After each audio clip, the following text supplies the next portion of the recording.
दोस्तों, आज मैं आपके लिए काफी खूबसूरत एक पानी में पाया जाने वाला फल लाया हूँ जो बहुत ही मुश्किल से मिला है।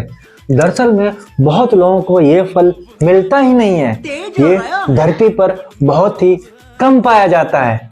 कुछ इस तरीके से दिखने वाला ये फल है। सबसे पहले हम इसको साफ कर लेंगे पानी से, जिससे कि जो इस पर लिबलिबा सा लगा रहता है वो साफ हो जाएगा। अच्छे से इसको मिक्स कर देंगे क्योंकि ये काफी गोरिल्ला टाइप के काले काले लगते हैं।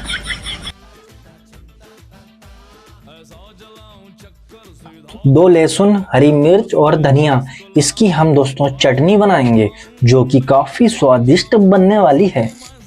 मेरे पास मिक्सर ग्राइंडर नहीं है तो मैं इस आधुनिक चीज से उपयोग करूंगा।